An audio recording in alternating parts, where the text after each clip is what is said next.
Okay, so step one, spin testing. You may want to do this before you start fletching your arrows. I actually fletch my arrows after I spin test my shafts. If you're not shooting a match grade arrow, or if you're shooting arrows that you used for previous season or previous hunt, this is definitely something you want to do. I have a Pine Ridge arrow spinner, and what else I did is I took a note card, made a line vertically, which is going to be our reference point. You're going to put your broadhead flush up to that point and give her a spin. And as you can see, that arrow is detrimentally out of balance. The arrow's got a bend to it. Definitely not suitable for hunting. It's not going to fly correctly. It's going to affect your accuracy. Just don't want that one in the mix. So we're going to take that one out of the mix. And I go through all my arrow shafts, new or used, whether they're match grade, FMJs, which is what I shoot, or just your basic FMJ. Again, we're going to go up to our reference point on the line and give her a spin, and that one is money.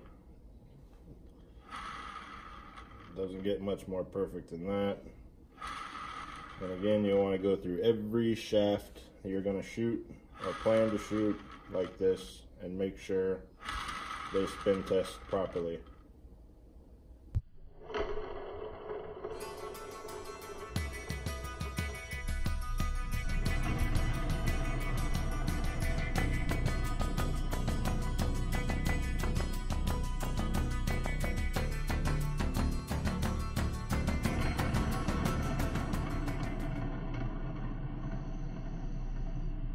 Alright, so now that we got our arrow spin tested, we're going to broadhead tune. So we're going to take 2 shots with field points and 2 shots with broadheads, and then we're going to tune the broadheads in the rest on our bow to match the field points.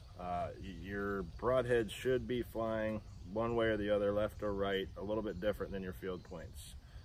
Some mechanical broadheads fly very similar to field points, and that's why some people use them. There are areas that mechanical broadheads are not allowed to be used, so this is important to know how to do. Pretty simple, very effective. It'll help your accuracy. I'm going to show you how to do that.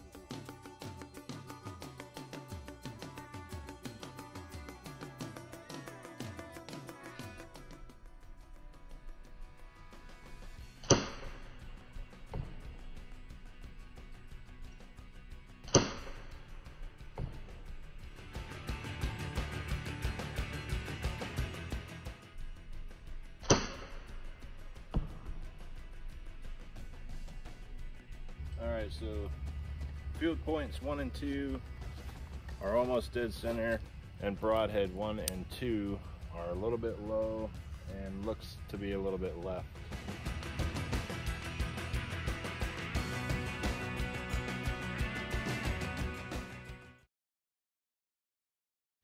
Being that our broadheads were a little bit low and left, maybe 3-4 inches, I only went up 1 mark upward on my rest and 1 mark to the right, being that my arrows were left. So if your arrows are down and left, you're going to go up and right with your rest, and that's going to make that correction to help you counteract the way those arrows are flying and try and match up a little more true to your field points.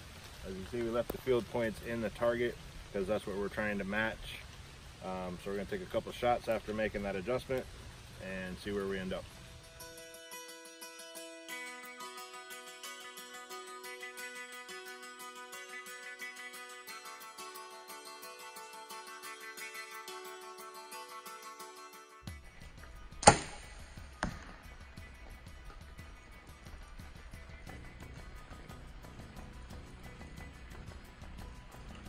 So that one was money, right with my field points. I'm going to take 1 more shot. This will be broadhead number 4, and then we'll have a look at where we're at.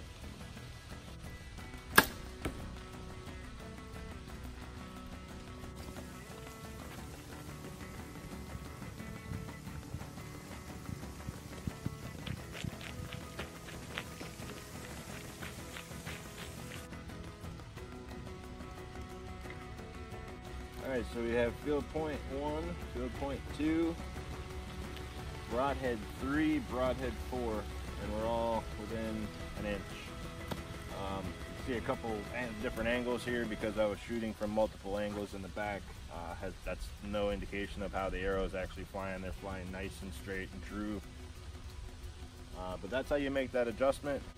Get out there, practice, make your adjustments before hunting season with your broadheads.